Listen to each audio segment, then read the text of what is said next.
18h13, c'est l'histoire d'une quenelle. Rien à voir avec la célèbre boulette allongée de Lyon. Ce dont on parle ce soir, c'est une sorte de salut. Sa signification reste floue, geste anti-système ou antisémite, popularisé par Dieudonné. L'occasion d'enquêter sur l'humoriste, une nouvelle fois devant les tribunaux hier.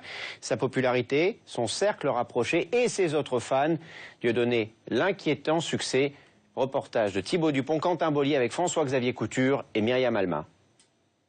C'est un théâtre dont personne ne parle. Un théâtre qui, pourtant 4 fois par semaine, affiche complet. Dès notre arrivée, le personnel donne le ton. Dites bonjour à BFM. Bonjour. Ils vont voir les cannibales et les nazis ont rentré. Le côté sulfureux est revendiqué. Les caméras ne sont pas les bienvenues. Interdiction de filmer le one-man show. À l'intérieur, l'une des personnalités les plus controversées de France. L'humoriste Dieudonné, banni des médias, condamné à plusieurs reprises pour injures à caractère raciste et injures antisémites. Il provoque, il dérape, c'est sa marque de fabrique. Je sais que je vais choquer les gens ce soir. Je serai l'incarnation du mal absolu. J'aurais inspiré Mohamed Merah, Youssouf Fofana et une partie de la Deuxième Guerre mondiale, si t'attends un peu.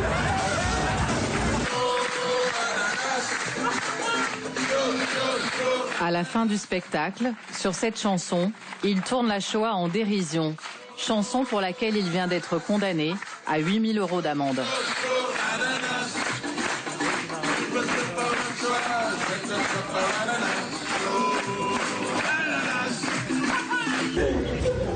À la sortie, les spectateurs en parlent comme d'un humoriste qui fait partie des plus grands. Depuis des proches, on n'a pas eu quelqu'un d'aussi marrant. Moi, c'est un humoriste, c'est pas mettre à penser pour moi. Et voilà, j'ai ri tout du long. Par moment, on peut être un peu choqué, ça c'est chacun le ressent à sa manière. Pour moi, c'est de l'humour provocateur, après les gens en pensent ce qu'ils veulent. Moi, globalement, il me fait beaucoup rire. Sans aucune publicité, l'humoriste controversé remplit les salles. À Paris, 2 spectacles par soir, plus de 600 personnes à chaque fois. En province, même carton. L'an dernier, sa tournée a fait le plein. Perpignan, Toulon, Rennes, plusieurs dizaines de milliers de personnes ont vu son spectacle. Et le phénomène ne s'arrête pas là. Chers amis internautes, bonjour, bonsoir. Sur Internet, certaines de ses vidéos dépassent plus de 2 millions de vues, comme celle-ci, où il commente l'actualité avec toujours une même obsession. Vous avez vu la visite de François Hollande en Israël. J'avais honte. Vous avez vu notre monarque socialiste se prosterner devant ses maîtres. Israël, les Juifs, la Shoah, des thèmes qu'il utilise régulièrement.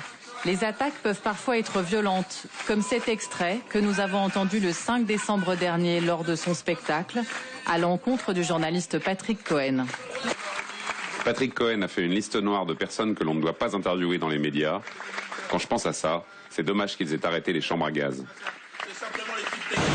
La popularité de Dieudonné inquiète les associations de lutte contre le racisme, comme la LICRA, mais aussi l'un des représentants de la communauté juive de France. Il porte une responsabilité sur la banalisation de l'antisémitisme, du racisme, du rejet de l'autre. Il le fait avec humour et peut-être avec un certain talent, mais on montre de l'animosité, même avec le sourire, même avec de l'humour. Ça a des conséquences. Ces provocations, qui enfreignent parfois la loi, sont une marque de fabrique, mais aussi une stratégie. Une stratégie commerciale pour Christelle Camus, qui a produit la dernière tournée de Dieudonné. Moi, au début, quand j'ai lancé la tournée avec Dieudonné, j'ai dit Dieudonné, il va falloir des affiches pour coller dans la rue. Affiches, flyers, comme je fais avec tous les artistes. Et il m'a dit non, non, ne t'inquiète pas. Les associations vont bien s'occuper de faire la promo pour nous. Quelles associations? Les associations juives. En fait, en saisissant les maires, à chaque fois comme avec Monsieur Juppé à Bordeaux, il y a eu un communiqué de presse, comme quoi la LICRA demandait à Monsieur le maire l'interdiction du spectacle de jouer. Et donc, ça vous fait la une des journaux. Donc après, ça vous a fait vendre plus de places? Mais énormément, on vendait 1000 places par semaine dès qu'il y avait un article qui sortait. Elle a fait ses comptes. Avec 26 dates, la tournée a généré des recettes de 2 millions d'euros, avec la vente de produits dérivés comme des affiches ou des t-shirts. D'ailleurs, la productrice est aujourd'hui en conflit avec Dieudonné pour des raisons financières. De leur tournée, il lui reste ses photos prises à la fin de chaque représentation. Une foule en délire, quelques personnes exécutant des saluts nazis, comme ici à Rennes. Un public qu'elle a fréquenté pendant 9 mois. C'est beaucoup des hommes, à partir de 30 ans, même 20 ans, 30 ans, 40 ans. J'ai vu aussi des gens habillés en Hitler, hein, ça c'est sûr, ça m'a plus choqué. Il y a dans les salles de spectacle. Dans les salles de spectacle. Mais il y en a beaucoup dans la salle qui viennent voir Dieudonné parce que c'est un militant, c'est un meneur et tout. Les fans les plus radicaux, il est très difficile de les approcher. Tous ceux que nous avons contactés ont refusé de nous parler. À la sortie du spectacle, une personne disant faire partie du théâtre nous a même filmés. Pourquoi vous nous filmez? Je pense que vous arrivez à filmer facilement les gens et à transformer. Non, mais nous on demande l'autorisation aux gens, on se présente. Alors vous êtes qui? Pourquoi vous nous suivez comme ça? Un climat de paranoïa, ils se disent anti-système et anti-médias. Mais au-delà de ce noyau dur, il y a des fans beaucoup moins militants, beaucoup plus ordinaires, les plus nombreux. Simon Pierre, 16 ans, a accepté de nous recevoir avec l'accord de ses parents. Cet adolescent a découvert Dieudonné il y a quelques mois. Il regarde chaque nouvelle vidéo. Ce qui lui plaît, c'est son côté contestataire. Le fait que son humour il soit décalé des autres en fait, parce qu'on a l'habitude des humoristes qui font du stand-up sur scène, de l'humour un peu réglé. Et là, on voit une personne qui sort du lot comme ça, hop, et qui change son humour, de l'humour noir, sur des sujets un peu délicats, sur la religion, sur les personnalités politiques. Il y a tout ce qui vraiment choque les gens en fait. Est-ce que c'est bien vu ou pas d'aimer Dieudonné? Non, c'est mal vu. C'est mal vu. Le plus souvent, c'est mal vu. Parce que quand je dis que j'aime Dieudonné, le premier mot qui arrive, c'est antisémite, c'est choquant, c'est toutes ces choses-là. Et non, presque pas mes amis regardent ce genre de vidéos. Simon Pierre fréquente le lycée, il est en classe de seconde. Que pense sa mère de sa nouvelle passion? Dieudonné, Internet, ce n'est pas vraiment sa génération. Est-ce que vous avez regardé avec votre fils des vidéos de lui? Non. Non. Honnêtement, non. J'en ai vu peut-être une comme ça sur Internet, vite fait. Mais c'est vrai qu'il y a des propos qui choquent, certainement. Vous savez ce que c'est qu'une quenelle? Non, pas spécialement. Vous savez pas ce que c'est? Non, du tout. La quenelle, c'est le signe de ralliement d'une communauté, la dieudosphère, à laquelle Simon Pierre appartient. Un signe présenté comme une sorte de bras d'honneur anti-système. Ce geste a envahi les réseaux sociaux depuis quelques mois. Il faut se faire photographier, de préférence avec des personnalités ou devant des institutions symbolisant le pouvoir. La quenelle remporte même un grand succès auprès de certains pompiers, policiers ou militaires. Mais ce geste peut être interprété de manière beaucoup plus inquiétante. L'avocate de la Ligue contre le racisme pointe du doigt certaines photos qui sont loin d'être neutres. C'est devant le mur des Lamentations à Jérusalem.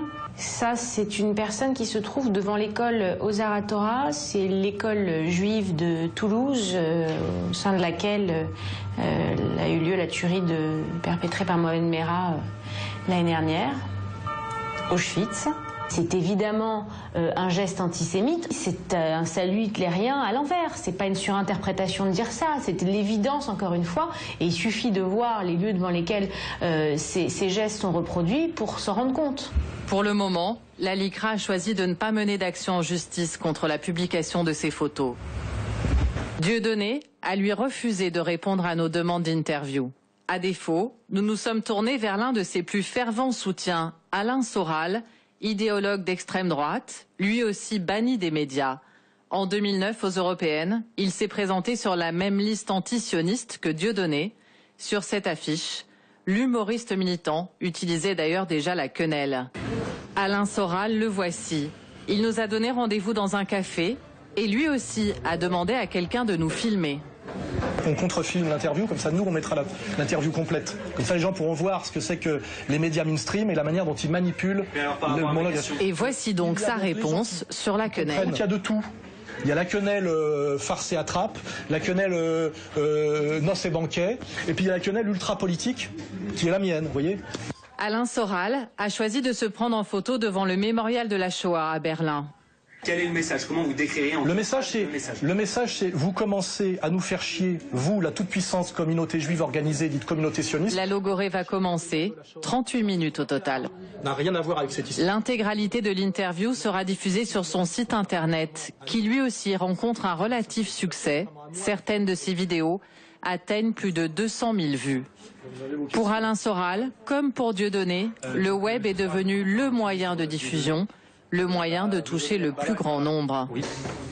Alors faut-il les ignorer? Faut-il leur donner la parole? Éric Nolot vient d'écrire un livre d'entretien avec Alain Soral. Pour lui, le boycott est contre-productif, comme avec le FN dans les années 90. Pendant des années, on nous a dit ça n'existe pas le FN. C'est une bande de fachos, il faut les laisser, il ne faut pas leur parler. On ne parle pas avec eux et on ne parle pas d'eux. Vous voyez le brillant résultat, ils sont à plus de 20% dans les intentions de vote. Et en plus, Marine Le Pen passe maintenant à la télévision 3 fois par semaine. Donc cette tactique n'a pas marché du tout. On essaye de faire la même chose avec Soral et Dieudonné. Ça ne marchera pas non plus. Et au contraire, ça les conforte dans une posture de victime, de martyr. Je trouve ça mal joué, en fait, de transformer ces types en martyrs. Pour combattre leurs idées, Éric Nolot dit qu'il faut dialoguer et les réfuter face à face.